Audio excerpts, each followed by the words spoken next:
Bonjour à tous, aujourd'hui nous allons corriger les exercices sur Python et c'est la fiche numéro 3. Donc on nous présente un algorithme ici et on nous dit que le 1er janvier 2015, les parents d'Amine ont placé sur son livret d'épargne une somme de 1500 euros à un taux d'intérêt de 1,5% par an. Et donc le but de ça, c'est qu'ils s'achètent un scooter qui coûte 1650 euros. Donc on nous donne l'algorithme ici qui nous permettra vraisemblablement de calculer au bout de combien de temps Amine va avoir assez d'argent sur son livret pour pouvoir acheter son scooter. Donc on nous demande que représentent dans cette situation n et s. Donc on va décrire l'algorithme dans un premier temps. Alors on voit que s est égal à 1500. Donc ça représente l'argent qu'il y a sur son compte. N égale 2015. Donc ça va être l'année. Tant que s est inférieur à 1650, qu'est-ce qu'on fait? Eh bien on attribue à s la valeur quoi? La valeur de 1,015, qui correspond à un taux de 1,5%, multiplié par ce qu'il y avait sur son compte. Et on attribue à n la valeur n plus 1. Donc si là on était en 2015, on prend 2015 plus 1, ça fait 2016. Ça fait qu'en 2016, on aura la somme qu'il y avait en 2015 multipliée par 1,5%. Et ensuite on affiche n. Donc ici S, ça représente l'argent, et les années ici, ça représente n. Voilà, donc dans le B, on nous demande quel est le rôle de l'instruction S, flèche, donc ça veut dire S égale en Python, 1,015 fois S. Donc ça, je vous l'ai expliqué. Ce qu'on fait en fait ici, c'est qu'on attribue à S la valeur 1,015 multipliée par S. Donc l'ancienne valeur, donc par exemple si on est en 2015, la valeur de 2016, ça sera celle-ci, la valeur de 2015, ça sera celle-là. Donc on multiplie ce qu'il a sur son compte en 2015 par 1,5%. Et on obtient ce qu'il aura à la fin de 2016. Donc là on nous dit on exécute cet algorithme pas à pas. Complète le tableau ci-dessous, afin de suivre l'évolution des variables. Donne une valeur approchée de S à l'euro près. Donc ici on voit qu'à chaque fois le n il s'incrémente de 1, donc ça va être 2016, 2017, 2018, on a ça. Et à chaque fois il faut calculer ici. Alors ce que vous pouvez faire, donc il va falloir prendre cette valeur-là et la multiplier par 1,015. Et on obtiendra celle-ci. Celle-là, on la multiplie par 1,015, on obtiendra celle-là. Pour aller plus vite, on peut mettre ça dans un interpréteur de Python. Donc on obtient ça directement. On peut appuyer sur Run. Et on voit qu'en 2022, on aura atteint la valeur. Si on veut le détail ici, donc ça, c'est la traduction en Python de ce que vous avez comme algorithme.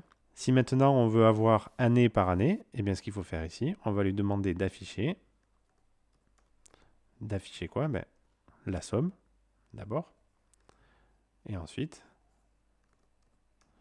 on va lui demander d'afficher l'année. Alors, il y a des moyens beaucoup plus pratiques de faire ça que ce que je viens de faire. Le dernier ici ne nous sert à rien, on peut l'enlever. Et on appuie sur Run. Et donc voilà, on voit que ici, sur le livre, il y a une petite approximation, c'est pas grave.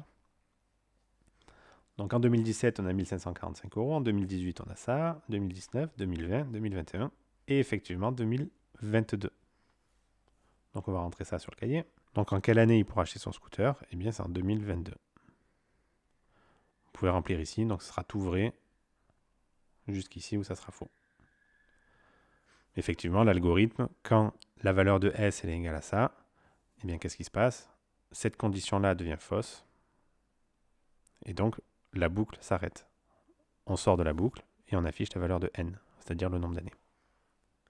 Donc cet exercice est terminé, on passe au suivant. Dans l'exercice 11, on nous demande de simuler un lancer de dés. On dispose d'un dé équilibré dont les faces sont numérotées de 1 à 6. Alors il est équilibré pour pas qu'il soit truqué, pour qu'on ait autant de chances de tomber sur chacune des faces. Un jeu consiste à lancer plusieurs fois de suite ce dé avec une condition d'arrêt. Afin de simuler ce jeu, Océane a mis au point un programme ci-contre. Donc le programme qu'il y a ici. Que représente pour cette situation chacune des variables n et x de ce programme? Eh bien x, qu'est-ce qu'on voit ici? Donc rand int 1, 6. Alors rand, ça veut dire que on va demander à Python de choisir un nombre random. Int, le nombre random qu'il va choisir, au hasard, qu'il va choisir, ça va être un nombre entier. Et le nombre entier sera compris entre 1 et 6. Voilà ce que ça veut dire. Et n égale 1 au début, c'est quoi? C'est le nombre de lancers qu'il va effectuer. Donc n sera égal au nombre de lancers, et x sera égal à la valeur du dé. Quand le joueur arrête-t-il de lancer le dé? Donc bon, ça c'est l'initialisation. On voit qu'on commence une boucle en disant tant que x est inférieur à 6. Donc tant que la valeur du dé est inférieure à 6. Donc il s'arrête de lancer quand x égale 6. Quand le dé tombe sur 6 en quelque sorte. Hein. Quelle est la valeur affichée à la sortie par le programme d'Océane? Donc ici, qu'est-ce qu'on affiche ici? Donc dans la boucle, qu'est-ce qu'on fait déjà? On attribue à x une valeur au hasard entre 1 et 6. Donc on effectue un nouveau lancer de dés. Et qu'est-ce qui se passe ici? Eh bien, si on effectue un nouveau lancer de dés, on ajoute n est égal à n plus 1. Donc ça, on va compter le nombre de lancers de dés ici. Et si on compte le nombre de lancers de dés, et qu'on l'affiche ici, eh bien, la valeur en sortie, c'est le nombre de lancers de dés. On nous demande de saisir et exécuter ce programme. Donc on va faire ça. Donc le programme saisi, il est ici. Et donc on va l'exécuter tout simplement. Hein. On exécute. Donc on voit que on a mis 3 lancers de dés à obtenir 6. On continue. On a mis un lancer de dés, ben, c'est la première fois, à obtenir 6. 3. 1 encore. 17. 6. 7. Enfin, vous voyez que là, on a beaucoup de lancers de dés. Et le X ici, donc c'est une ligne que j'ai rajoutée. Pourquoi j'ai rajouté cette ligne-là? Eh bien, c'est simple. Elle nous permet simplement de vérifier que la valeur du dé, quand l'algorithme s'arrête, elle est bien de 6.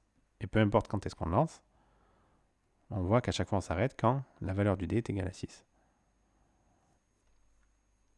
Voilà, donc cet exercice est terminé. On passe maintenant à l'exercice numéro 12. On nous dit ici, on place un grain de blé sur la première case d'un échiquier, 2 grains de blé sur la deuxième case, 4 grains de blé sur la troisième, et ainsi de suite en doublant la quantité de graines, enfin de grains, à chaque case. Le programme ci-dessous détermine le nombre minimum de cases à remplir afin que le nombre total de grains de blé sur l'échiquier dépasse une quantité Q saisie en entrée.